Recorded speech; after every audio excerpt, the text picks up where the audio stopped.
Hey everybody, welcome to Pre-Market Prep at the close. Spencer Israel, Joel Elconin with you, wrapping up today's session. Joel, all in all, it's going to end up being a rather uneventful day, a bit of a round trip day, I guess you could call it, into the markets. We've been steadily just climbing back from that dip we got yesterday, and I guess a little bit overnight there. But just a steady rise, right? Yeah, led by the big boys. I'll go over them in a minute here. You did have just a little, you had the overnight sell off, but we never even came close to that pre-market low at 44.75. Turned around at 51 and a quarter. And then with your big boys, with your big stocks, with your Apples, your Microsoft, your Amazon, your Google, your Facebooks, and also Tesla leading the charge here. That was your correction. And here you back up into 33.80 handle.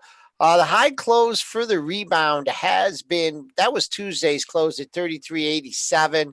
We got close to that, got to 85 and a half. Still got 19 minutes ago to make a new old time closing high here in the September contract.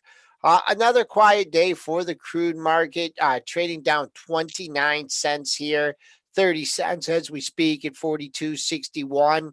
Once again, 43 being a little bit of a problem here in this oil rally. Gold way off its low of the session, got down to 1928.90. Now it's only down $9 at 1961.40. Silver managed to turn around and go green on the session, now up by 22 and a half cents at 27.56 and a half. That was as low as 26.65. In Bitcoin, less than a $200 range in that today, trading up $210 at 11,900. Maybe we should start, Joel, with this Gevo because I'm looking at the Benzinga Pro Movers tool, and I see that some of the most traded stocks today have volumes of 102 million shares and 57 million shares and 61 million shares. No, Gevo has traded 915 million shares today. 915 million shares have traded in I don't think I've ever seen Jeremy texted. Have you ever seen a stock trade 1 billion shares? And no, I haven't. Just trading like water here. I was watching it a little bit ago, and it was trading 1 million shares about every 30 seconds, every 40 seconds. So got the news, big volume in this. Day traders galore. I'm sure Robinhood and Webull and all these traders are buying this. Breakout volume on this one, folks. I wouldn't want to be short this one at all. Almost tempted to go long it here at a $1.88, but we'll see. I get the pop and the 2-day move, just hanging out at 50 cents. But huge volume. Well, I think we'll see 1 billion in that Yeah, one and all they today. did was they announced the largest contract in the company's history. They announced a $1.5 billion contract with a company called Trafigura Trading that I'm not familiar with, but Oh, what do they do? What's Gevo Cope? What do you know what they even do? it's like a renewables company, like chemicals and renewable energy and petroleum-based products. All time high is 61,500. Well, we're gonna not get there today, but No, the old reverse split. But yeah. yeah, Wow. strong day there for GEVO. Big All right, volume. let's go to the real story of the day is probably Uber Lyft, and what a day that those two have had. It started off uh, several hours ago that Uber and Lyft were both going to suspend their services in California. Fast forward until about 2:50, about an hour ago from now, 2:55 p.m. Eastern time, give or take. And nope, forget that. They both companies had won a reprieve in this case against California. A court has said that Uber Lyft can continue to classify their drivers as contractors while the court considers the case. So TBD on this issue for now. Just push it into the future. And some people are probably pretty unhappy. Some people got rolled in this one. You you sold off, all right, and then the bad news, the bad news, the bad news, and then you can see where Lyft turned around here just before 1 o'clock and almost got the $31. So, wow, new low for the recent decline off that 41 high. Boy, oh boy, I see three highs in one area. So if we get some continuation tomorrow, we'll keep a close eye here at 3150 as that's just in the middle of three lows from 3145 to 3162. Only got to 3091 today, but hoping for some follow through. I would look at that as a real good resistance level. Yeah. What a reversal. And And then Uber did, yeah, Let's take a look at Uber. Lawyered up same thing. and got some results. Sometimes that's what you have to do.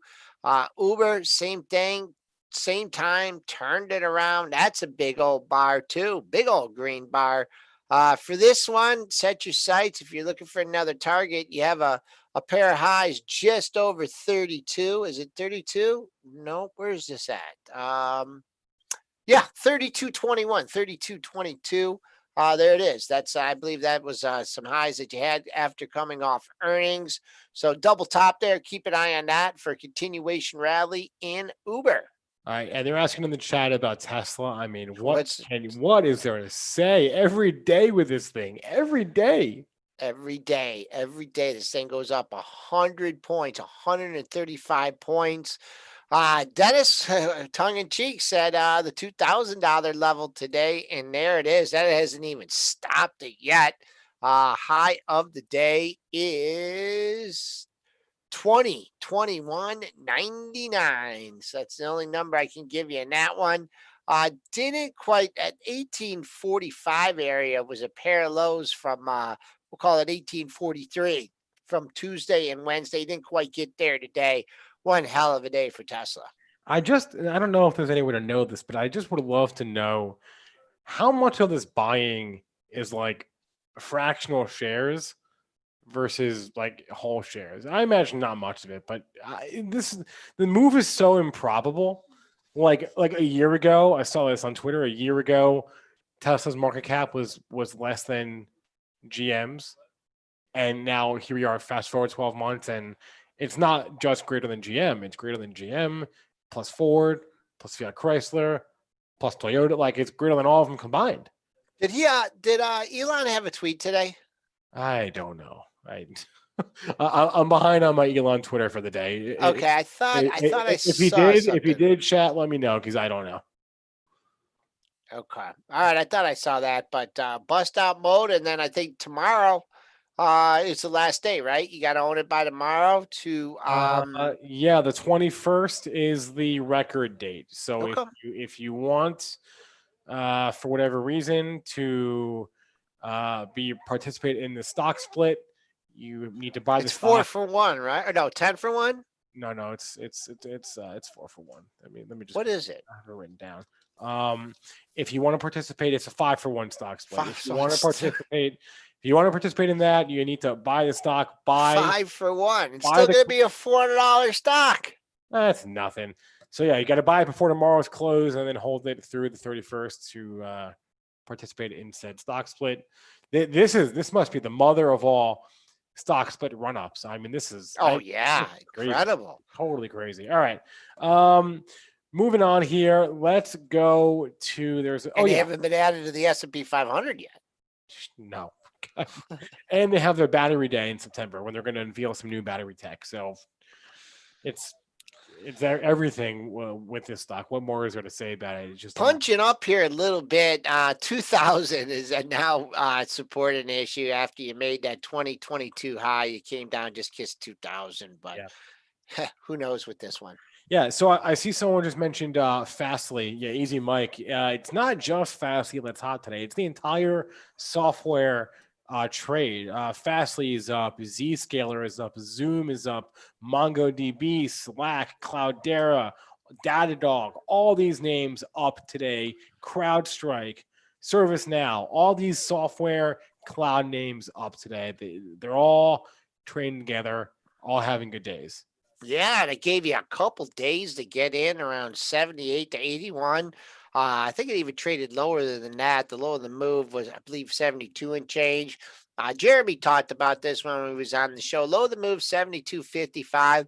Just kind of undercut these lows that you had here. 4, 5 sleepy days, and then you broke out. You had just a little resistance, just over the 80 handle. And boy, once you cleared that, boom, turned around, and looks like the next target you would have would be that high on earnings day at 94. And then you work yourself into a gap between 94 and 107.57. So sleeping giant on that one, moving out of the consolidation. Yeah, Chris Brown notes, except Qualcomm. I wouldn't put Qualcomm in that group. It's more of like in the semiconductor group Hmm. with Intel and even Nvidia and AMD and even Samsung, though that trades OTC. But yeah, I wouldn't quite put Qualcomm in that name in that group of like the quote unquote like the software cloud names. As someone pointed out on the morning show, I'm not real good at classifying tech stocks together. I mixed a few, so I'll leave that to you, Spencer. Yeah. Qualcomm over 115. Put a double top in there. Where was those pair of highs? Pretty darn close to each other. 116.20, 116 and a quarter. Now you just peel back a little bit. Let's see. This is find a lit support here at 118, and just a little pullback, nothing major. It could be doing a little trick that it had here. Boom, find support, take out that high. S&Ps, they just tried to get up to that old time closing high. Tuesday's close at 87. It matched that. Few sellers came in, not much. Come back down to 32 to 80, but that's number for you, folks. Big Bill D says 900 million to sell. We'll see if that gets scooped up on the close. If we could just follow up with a couple of stocks we talked about this morning, GAN being one we discussed, was up in the pre-market, got sold at the open, and kind of just nothing for the rest of the day.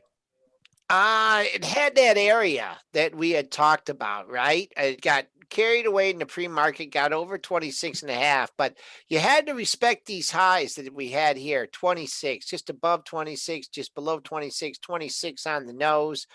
So in the regular session, you did get through that. You did get through yesterday's high, by a wide margin. That was 25.28. 26.45 it got to, then reverse course.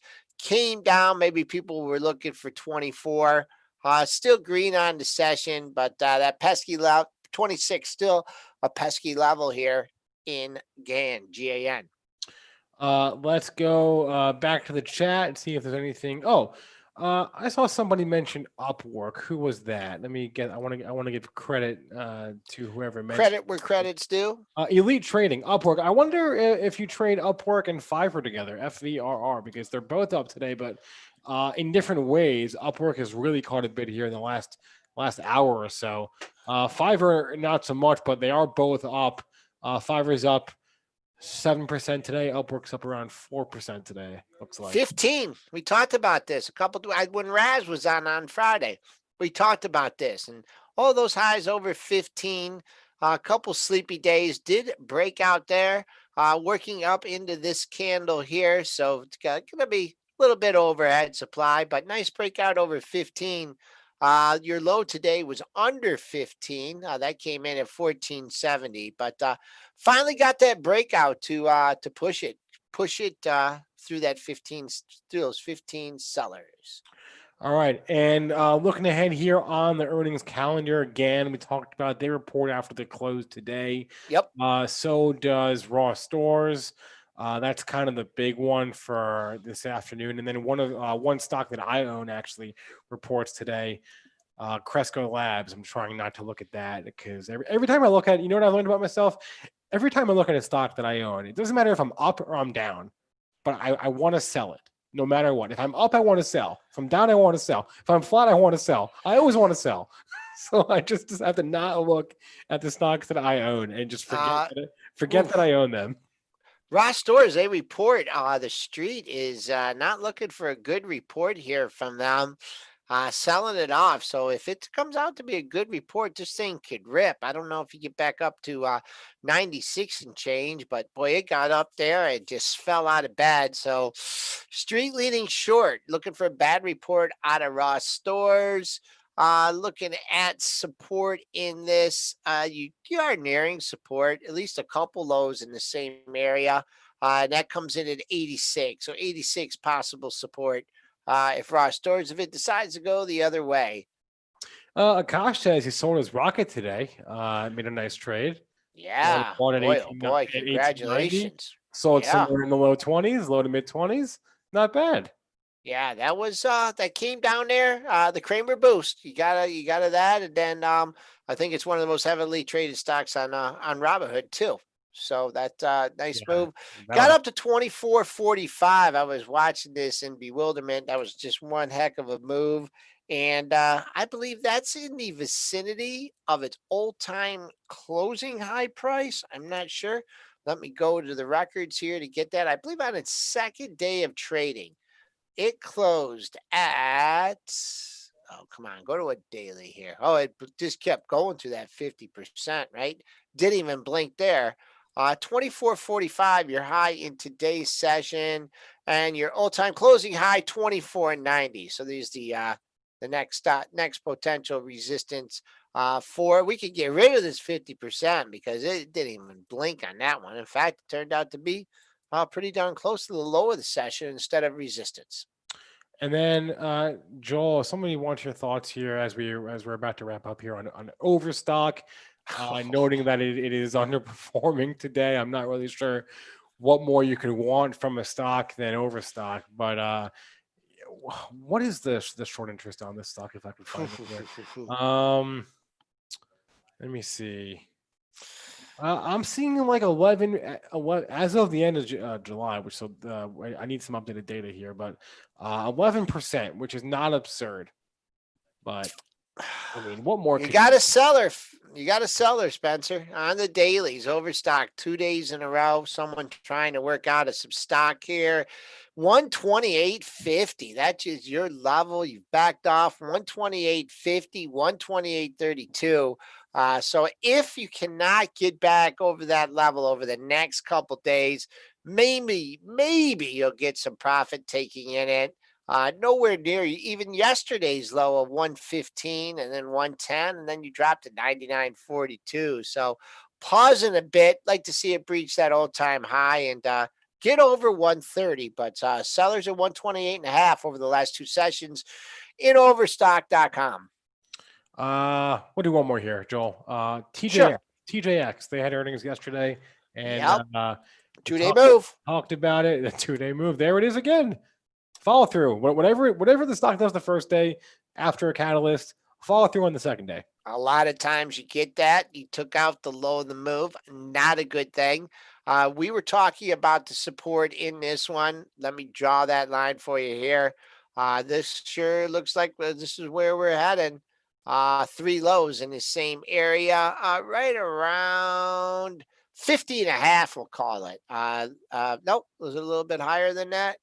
Let's see where those lows come in. Let me click on it. Nope, 51. There's your level, and you're coming pretty darn close to it. The low in today's session, trading on the lows, 51.53, trading 51.62. So 51 possible stopping point. Possible stopping point here for TJX following through on yesterday's bad day. I'm going to wrap it up here. If you stay tuned after Joel and I get off the air on the Benzinga YouTube channel, the next Benzinga Cannabis Hour is going live in a couple of seconds. So stay tuned again on our Benzinga, on our YouTube channel, or just go to bzcannabishour.com. You can watch the show there as well. Joel, we should hop off here. Any final thoughts? No, I got a target on it back for tomorrow overnight, 87. That was your all-time closing high price from Tuesday, and that's where you stop today. There's the path to 3,400. And we're closed and we're off. Everyone have a great rest of your day, and we'll see you tomorrow.